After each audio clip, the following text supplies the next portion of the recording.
សួស្តីបងប្អូនថ្ងៃនេះខ្ញុំមានម្ហូបមួយមុខម្ហូបនេះគឺពោពេញទៅដោយគ្រឿងបន្លែសាច់បាទគឺ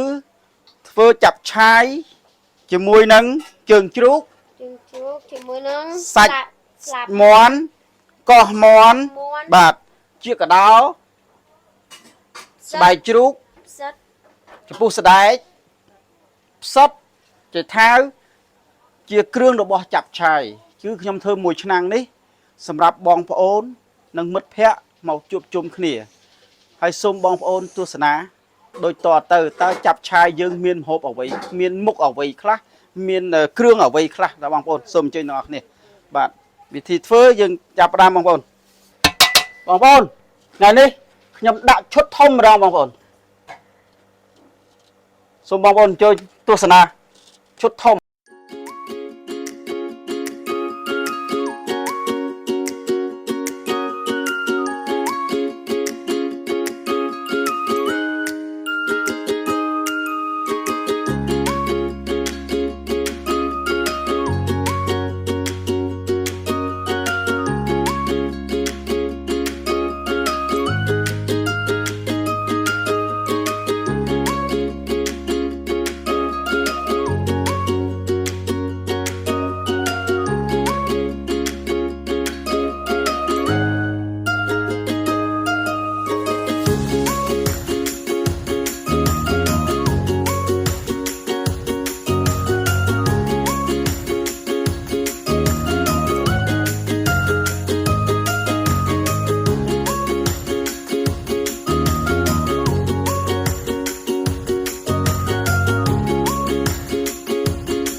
បងប្អូនឥឡូវខ្ញុំចាប់ផ្ដើមធ្វើវិធីសម្លចាប់ឆាយយើងដាក់ប្រេងសិនណាបងប្អូនណាហ្នឹងហើយផ្ទះយើងក្តៅហើយដាក់ប្រេងបងប្អូន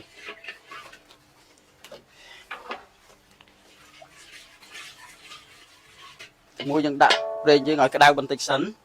បាទហើយមួយទៀតបងប្អូនខ្ទឹមក្រហមខ្ទឹមសយើងឲ្យឈ្ងុយបងប្អូនណាបាទពីព្រោះមួយឆ្នាំងនេះធំណាស់បងប្អូនឆ្នាំងនេះខ្ញុំដាក់ខ្ទឹមមួយចានបន្តិច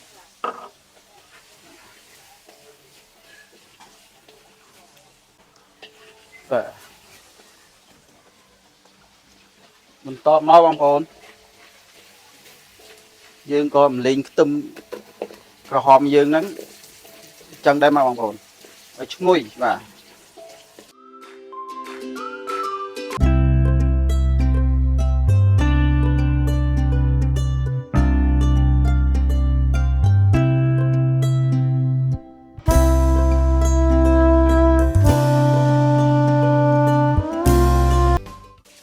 យើងដាក់ជាកដោអៀបាទ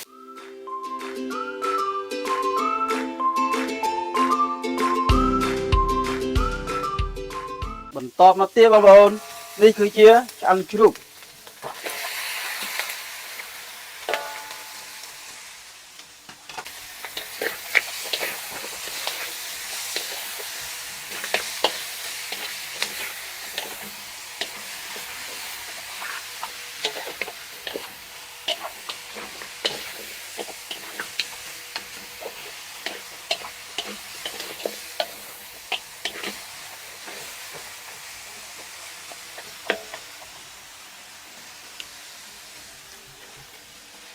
បើសិនជារៀងកោកបងប្អូនដាក់ប្រេងឆាបន្តិចទៀតទៅបាទ រួចហើយបងប្អូនថែមសាច់មាន់ទៀតនេះគឺជើងជ្រូកលាយជាមួយសាច់មាន់បាទចាប់ឆាយហ្នឹងបងប្អូនណាគឺខ្ញុំដាក់របៀបហ្នឹងបងប្អូនណាហើយសាច់មាន់ជើងជ្រូកហ្នឹងគឺស្លទៅបងប្អូនមានជាតិខ្លាំងណាស់បើយើងដាក់តែសាច់ជ្រូកសុទ្ធទៅមានជាតិបងប្អូនថែមសាច់មាន់បន្តិចទៀតបងប្អូនមានជាតិខ្លាំងមែនទែន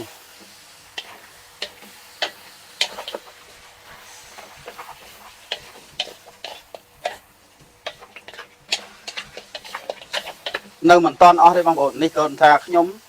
ធ្វើនេះគឺឲ្យសាច់ដែលមានដុំធំមានឆ្អឹងហ្នឹងគឺឲ្យ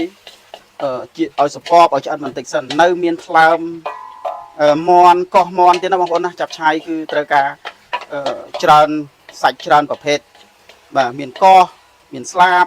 មានជើងជ្រូកបាទគឺមានគ្រប់មុខចាប់ឆាយគឺប្រើនៅសាច់ចម្រុះបងប្អូន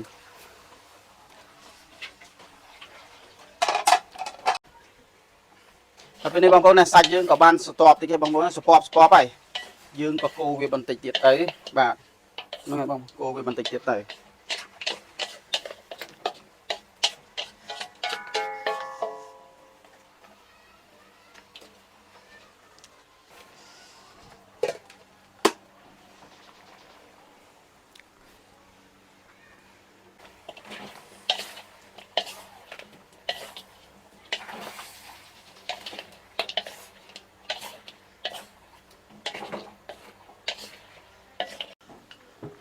បងប្អូនបន្តមកទៀតយើងដាក់កោះបងកោះមាន់ចូលអូយមួយឆ្នាំងនេះបងប្អូនហើយសាច់និយាយពីថាគ្រប់សិតតែសាច់ល្អបងប្អូនកោះជើងជ្រូកឡាបមាន់បាទ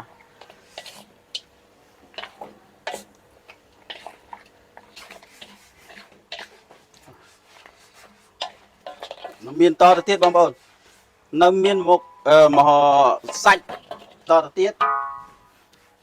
បន្ទាប់មកដាក់ផ្សិតបងប្អូននេះផ្សិតនេះយើងឆាជាមួយនឹងសាច់យើងហើយទៅពីព្រោះផ្សិតនេះគឺត្រូវការឆ្អិនខ្លាំងបងប្អូនគឺត្រូវការចំអិនជាមួយសាច់ដើម្បីឲ្យឆ្អិនបើមិនមិនឆ្អិនទេផ្សិតនេះអាចធ្វើឲ្យយើងនឹងមានបញ្ហាដូចជាតោះនោមបើមិនឆ្អិនអញ្ចឹងយើងឆាជាមួយនឹងសាច់ដើម្បីឲ្យឆ្អិនផ្សិតល្អបាទផ្សិតនេះវាមានសារជាតិទឹកច្រើនអញ្ចឹងយើងត្រូវឆាវាឲ្យឆ្អិន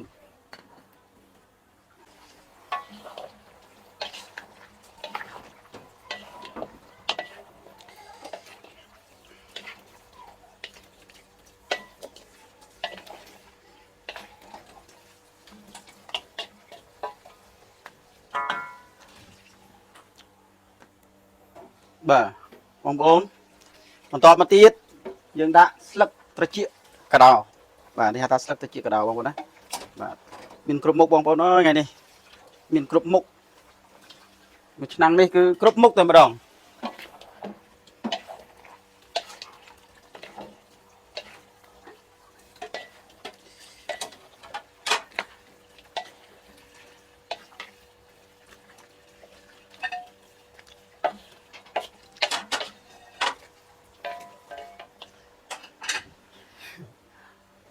នៅមានទៀតបងប្អូន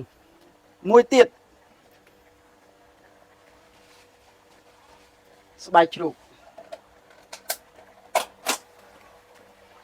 បាទអូយបងប្អូនស្បែកជ្រូកធំហ្នឹងនេះអញ្ចឹងបានថាចាប់ឆាយណាបងប្អូនមួយឆ្នាំងធ្វើតតែអញ្ចឹងណាបងប្អូនណាបានញៀតបានញៀតមួយចានធម្មតាប្រពៃណីខ្មែរយើងជួនកាលពោពេញទៅដោយពេលដែលមានកម្មវិធីចូលឆ្នាំអីបងប្អូនណាចាប់ឆាយនឹងគឺហូបបានច្រើនគ្នាណាបាទហូបបានច្រើនគ្រួសារណាបងប្អូនមួយឆ្នាំគឺពេញបុកចឹងបងប្អូនបាទបងប្អូននោះគាត់ណាសាច់ណាបងប្អូនណានៅបន្លែទៀតបងប្អូននៅបន្លែទៀតគាត់ណាសាច់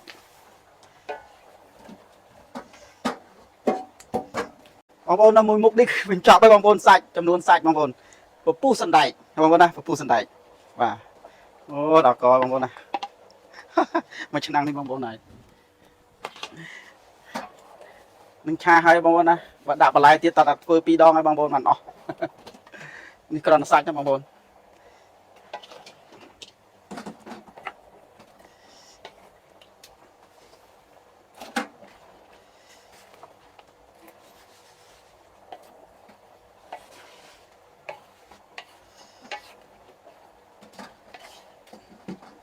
បងប្អូនយើងគ្របទុកស្ទុះឲ្យឆ្អិនបន្តិចចាំយើងឆាបន្លែតាមក្រោយបងប្អូនណា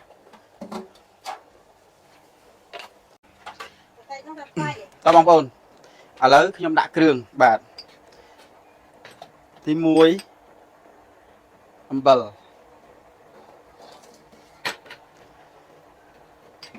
ម្សៅស៊ុប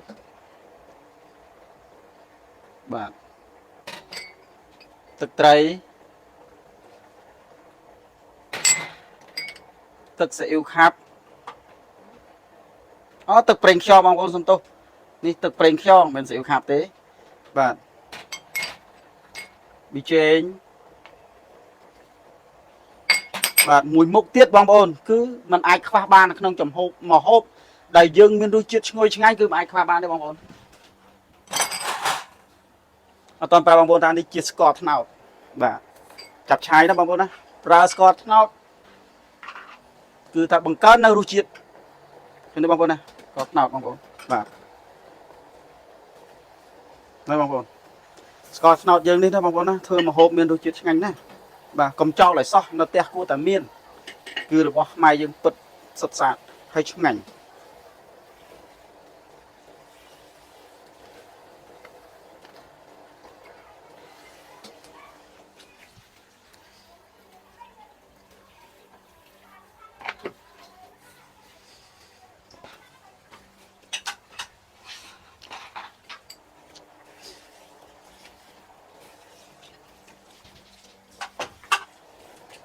បងប្អូនណាមកយើងកូរវាសក់ទៅបាទកូរសម្លយើងនោះឲ្យចូលគ្រឿងមកបងប្អូនដោយសារផ្ទះយើងក៏រៀងតូចពេកបងប្អូនណានេះខ្ញុំកូរហើយ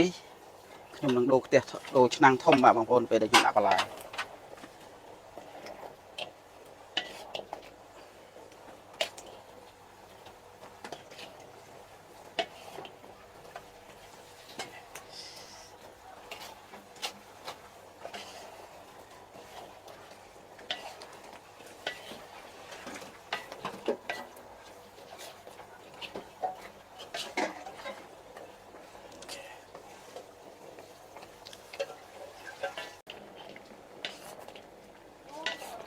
បាទ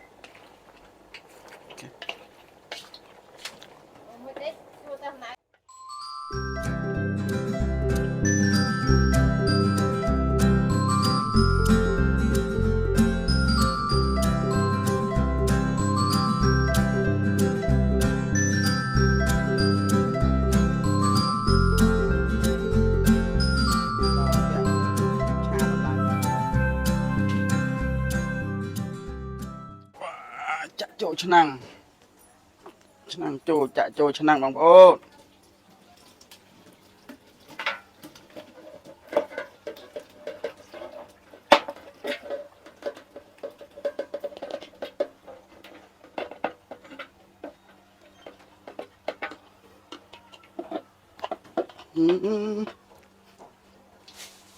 កហើយ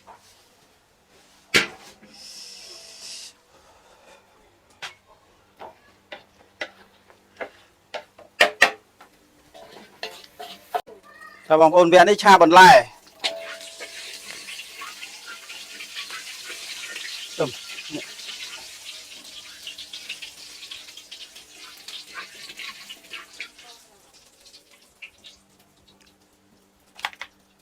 វានេះឆាបន្លែណាបងប្អូន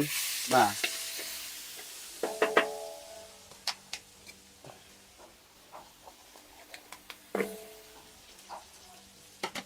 ដាក់តាំងចឹងហ្មងបងប្អូនទុំក្រហមដល់ពេលយើងអិនទៅបងប្អូនណាចំមួយឆ្ងាញ់តែម្ដងអាហ្នឹងបាទ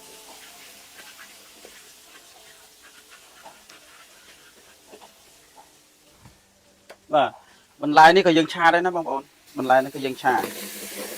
ងាយស្រួលយើងបង្ងាស់ជាមួយនឹងសាច់ហើយយើងដាក់តែមួយអំពុះគឺបន្លែយើងហូបបានដែរបងប្អូន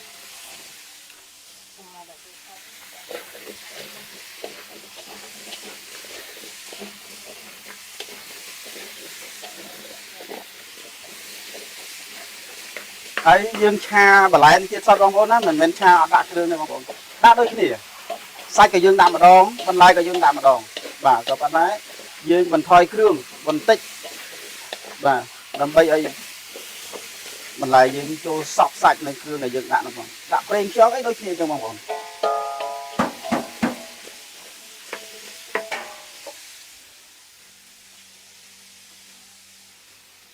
mong bồn đi lên cho bạn cho mùi bằng lái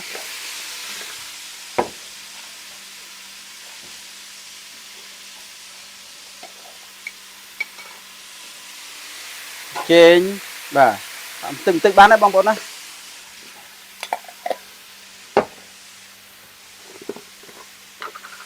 mà sao xốp ấy bông bồn đặt tích tới hay đôi chiết cứ ắt sáp ắt phai đó muốn bông bồn rồi mồm mỏng cà phê dương lụa tới ắt bàn bạch thành kêu ngay cho một cái bông bồn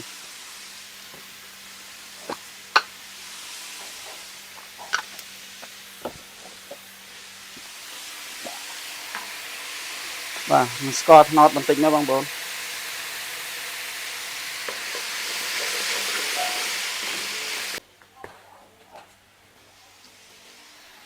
បន្តមកបងប្អូននេះគល់ខ្ទឹមតមកជីវិនសុយដាក់មកបងប្អូនឲ្យឈ្ងុយ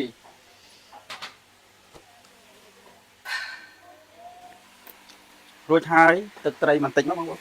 ឈ្ងុយបាទ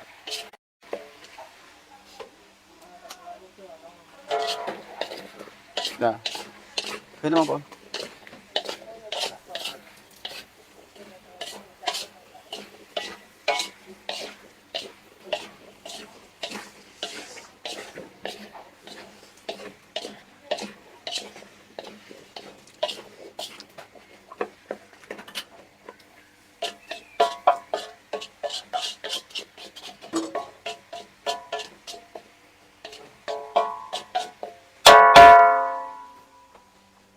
lại lại vậy mồm mấy bông bồn chân dương đã sạch chân lang vĩnh đâm bay chạy cho mùi nắng sạch mà ok là mồm hai bông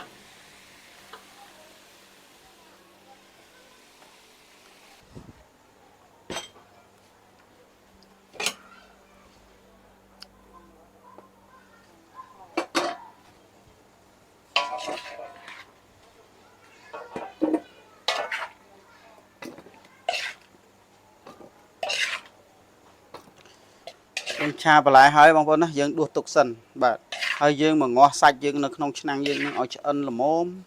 ហើយយើងដាក់ទឹកដាក់អីឲ្យវាសមរម្យហើយយើងដាក់បន្លែនឹងចូលបងប្អូនរួចជាស្រេចយើងដួសបន្លែយើងឆ្អិនល្មមហើយអញ្ចឹងយើងដួសទុកម្ដុំសិនបងប្អូនដើម្បីយើងមកងាស់សាច់យើងឲ្យផុយបន្តិចបាទខ្លាចបន្លែយើងនឹងមកងាស់ទៅជាមួយនឹងសាច់វាអាចនឹងផុយបន្លែអស់បាទអញ្ចឹងបន្លែនេះខ្ញុំឆាហើយបងប្អូនឆាហើយបងប្អូនដួសទុកអញ្ចឹងបាទដួសទឹកអញ្ចឹងបងប្អូនទុកម្ដុំបាទបន្តមកខ្ញុំនឹងឆាបន្លែមួយទៀតដោយវារៀងសពបន្តិចទៅយើងចាក់ពេលដែលសាច់យើងឆ្អិនយើងចាក់ជាមួយនឹងសាច់តែមួយបំពុះគឺយើងមានបន្លែហូបបងប្អូនបន្លែអត់ឲ្យលួយជាថាវពោតយើងគឺនៅក្នុងមូលដដែលតែមានរសជាតិឆ្ងាញ់មានបន្លែហូបបងប្អូនទៅស្លឹកក្រូចហ្នឹងបងប្អូនណាបងប្អូនពេលនោះបន្លែ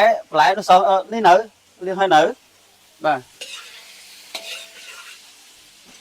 បងប្អូនដោយសារយើងធ្វើនឹងវា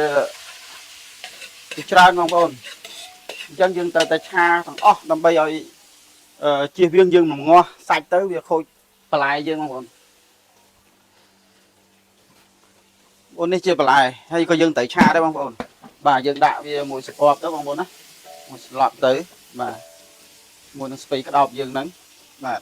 ហើយស្ពៃនេះបងប្អូនមិនបាច់ដាក់គ្រឿងទេបងប្អូនណាដាក់ចូលអញ្ចឹងទៅបងប្អូនតែមួយស្លាប់ទៅបានហើយពីព្រោះស្ពៃវាឆាប់នឹងទ្រាំបាទតែបើបងប្អូនមិនឆាទេវាអាចនឹងហានិភ័យគឺត្រង់ថាបើយើងដាក់ឆៅយើងងាយនឹងឆាប់ផ្អូមបងប្អូនណាបើយើងឆាគឺមិនងាយនឹងផ្អូមទេដោយសារបន្លែយើងមានឆ្អិនរួចទៅហើយអញ្ចឹងយើងឆាឲ្យសឡប់ មកសពតមកសពតហ្នឹងទៅយើងដួសចេញមករួចជាស្រេចបងប្អូន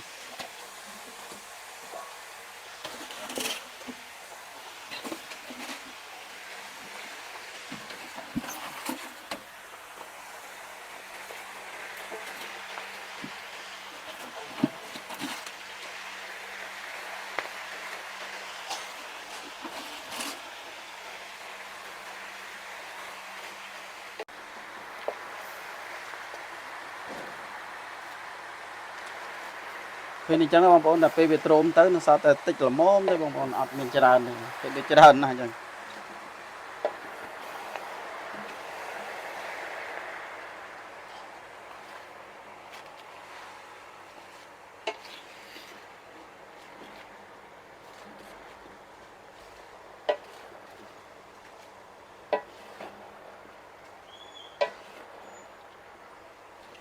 នេះបងប្អូនឥឡូវហើយយើងនឹងក៏វាស្ពាប់ហើយបងប្អូនណាល្មមប៉ុណ្ណឹងបងប្អូននេះណាយើងបានស្រោះវាឆាវាដើម្បីឲ្យវាទ្រាំយ៉ាងដូចនោះហើយយ៉ាងចឹងហើយក៏ប៉ុន្តែយើងត្រូវដាក់ចុះកុំឲ្យលួយណាបងប្អូនកុំឲ្យលួយឲ្យសោះបាទណែបងប្អូនឥឡូវខ្ញុំដាក់ចុះដើម្បីខ្ញុំដាក់សាច់ឡើងឲ្យផុយខ្ញុំដាក់បន្លែចូលបងប្អូនហើយបងប្អូនឥឡូវហើយបងប្អូនចាប់ឆាយយើងក៏បានពុះឆ្អិនសាច់ហើយបងប្អូនណាឆ្អិនសាច់ល្អហើយបាទអញ្ចឹងនៅពេលនេះខ្ញុំចាប់ផ្ដើមដាក់បន្លែបងប្អូនទី1បន្លែដែលយើងឆាទៅនឹងឆារួចហ្នឹងបងប្អូនណាយើងចាក់អញ្ចឹងមកបងប្អូនបាទឃើញទេបងប្អូនចាប់ឆាយបាទរួចហើយបងប្អូនណាបាទយើងកូរមកបងប្អូនអូយមើលនៅរសជាតិហ្នឹងបងប្អូនមើលឈ្ងុយណាស់បងប្អូនបាទតំណងបងប្អូនតែប៉ុណ្ណេះបងប្អូនណាធានាថាពេញភូមិតែម្ដង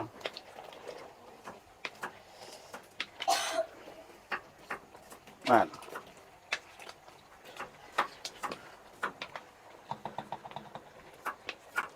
ហ្នឹងហើយតែប៉ុណ្្នឹងណាបងប្អូនណាដាក់ប៉ុណ្្នឹងយើងឲ្យពុះប៉ុណ្្នឹងហើយបាទបន្ទាប់មកយើងឲ្យពុះឲ្យយើងឆ្អិនបន្តិចទៀតយើងដាក់តែស្ពៃដែលយើងឆារួចហ្នឹងតែមកពុះគឺយើងដាក់ចុះរួចជាស្រេចបងប្អូន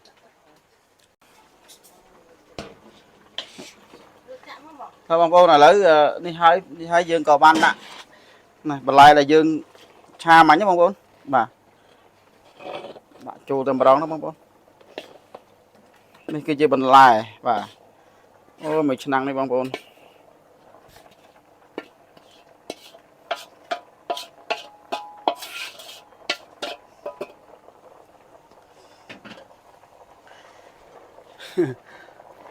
ពេញបឹបមកបងប្អូនអើយពេញបឹបតែម្ដងបាទឆ្នាំងនេះបងប្អូនណាហើយយើងមិនបាច់ដាក់ទឹកច្រើនពេកទេបងប្អូនដាក់តែល្មមបានណាពីព្រោះនឹងយើងហូបឲ្យមានបន្លែមានសាច់អញ្ចឹងណាបងប្អូនណាយើងមិនបាច់ឲ្យរាវពេកទេបាទឃើញបងប្អូនតំណងណាបងប្អូនអើយនេះបាទរួចបងប្អូនហ្នឹងហើយអញ្ចឹងយើងបានស្វល់រួចចឹងហើយបាទបន្ទាប់មកយើងចាក់ទឹកយកសម្រេចបងប្អូនបាទ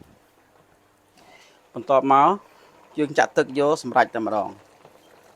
ពីព្រោះបន្លែយើងក៏បានឆ្អិនយើងឆាហើយបាទអញ្ចឹងយើងសម្រាំងជាមួយនឹងទឹករបស់យើងវាស់វាឲ្យត្រឹមត្រូវឲ្យស្មើសាច់ស្មើកាកបងប្អូនណាបាទតែមួយពុះឆ្អិនហើយចាប់ឆាយនេះយើងហូបជាមួយបាយក៏ឆ្ងាញ់បាទអ្នកខ្លះគេដួសតែមួយចានហូបលេងក៏ឆ្ងាញ់បាទ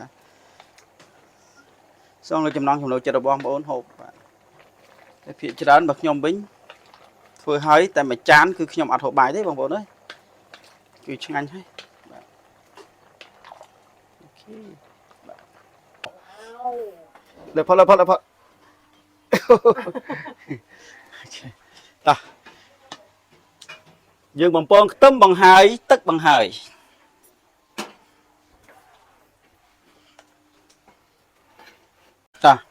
នេះយើងបំពងខ្ទឹម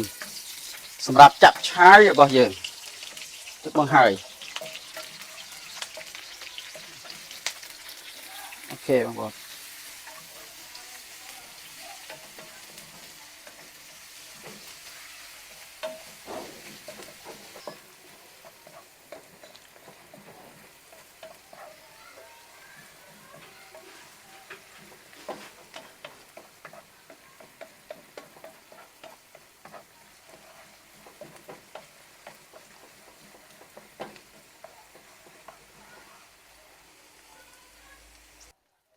Hay là